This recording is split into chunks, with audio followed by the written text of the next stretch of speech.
Assalamualaikum warahmatullahi wabarakatuh. Perkenalkan, nama saya Gina Rahmawati, perwakilan dari kelompok 1. Pada kesempatan kali ini, saya akan menjelaskan tentang pendidikan dan perubahan sosial budaya. Pada bagian pertama, pendidikan sebagai sosialisasi kebudayaan. Seperti yang kita ketahui bersama, bahwasannya pendidikan lahir seiring dengan keberadaan manusia. Bahkan dalam proses pembentukan masyarakat, pendidikan ikut andil untuk menyumbangkan proses-proses perwujudan pilar-pilar penyangga masyarakat.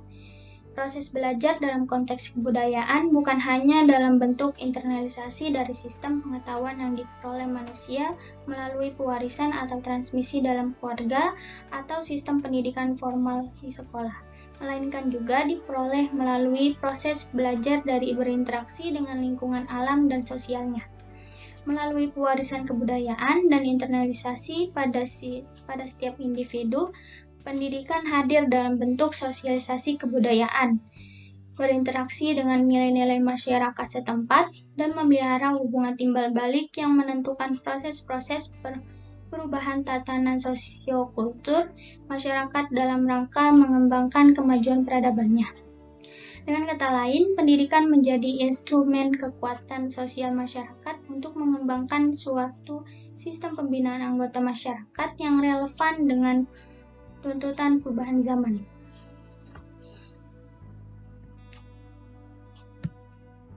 Pada bagian kedua adalah kaitan antara perubahan sosial dengan pendidikan.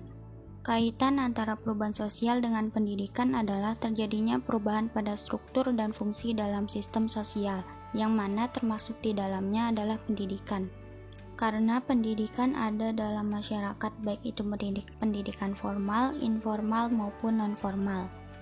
Pendidikan memiliki andil besar dalam kehidupan manusia. Oleh sebab itu, berikut ini fungsi pendidikan yang berhubungan dengan perubahan sosial di masyarakat, diantaranya sebagai berikut. Yang pertama adalah fungsi pendidikan sebagai perubahan sosial.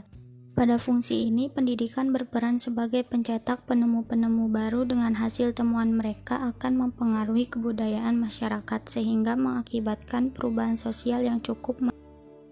Contohnya penemuan komputer, rice cooker, pesawat terbang, televisi, dan lain-lainnya. Yang kedua adalah fungsi memindahkan nilai-nilai budaya atau transformasi kebudayaan. Pendidikan dapat dirumuskan sebagai proses kegiatan yang direncanakan untuk memindahkan pengetahuan, sikap, nilai-nilai, serta kemampuan-kemampuan mental lain dari satu generasi ke generasi lebih muda, seperti proses interaksi guru dengan murid di kelas, ataupun kelompok belajar, serta keluarga. Yang ketiga adalah fungsi mengembangkan dan memantapkan hubungan-hubungan sosial. Fungsi ini membentuk peserta didik lebih mengetahui, memahami, dan mengerti kelompok-kelompok sosial yang ada di lingkungan sosial mereka. Dalam proses ini yang lebih berperan adalah pendidikan non-formal dan informal.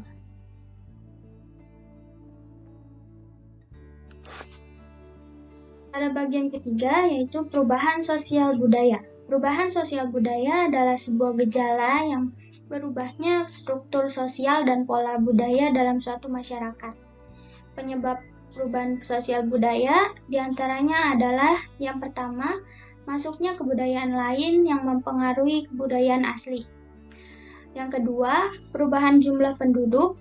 Yang ketiga, perubahan lingkungan. Yang keempat, timbulnya konflik. Dan yang kelima adalah munculnya penemuan baru di masyarakat. Bentuk perubahan sosial dibagi menjadi 3. Yang pertama, perubahan yang direncanakan atau tidak direncanakan. Contoh perubahan yang direncanakan misalnya pembangunan pelabuhan di Pantai Sinet, Tulungagung. Sedangkan contoh yang tidak direncanakan misalnya bencana tsunami Aceh pada tahun 2004 yang memicu kerusakan besar sehingga menyebabkan banyak perubahan pada sektor kehidupan masyarakat Aceh. Yang kedua adalah perubahan yang berdampak besar dan yang berdampak besar misalnya seperti perubahan sistem kerja, belajar, dan sebagainya di saat pandemi yang biasanya bertatap muka beralih ke sistem daring menggunakan aplikasi Zoom, Google Meet, dan lain-lain. Sedangkan perubahan kecil diantaranya menjaga kebersihan dengan rajin mencuci tangan, mengenakan masker, dan menjaga jarak. Yang ketiga adalah perubahan cepat dan lambat. Perubahan cepat atau disebut revolusi, misalnya adanya revolusi industri di Inggris.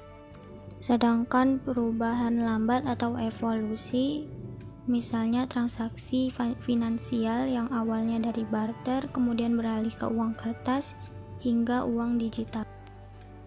Perubahan memang dapat memberikan dampak positif dan negatif bagi masyarakat. Namun kembali lagi kepada cara masyarakat menyikapinya. Bersikap kritis adalah kuncinya.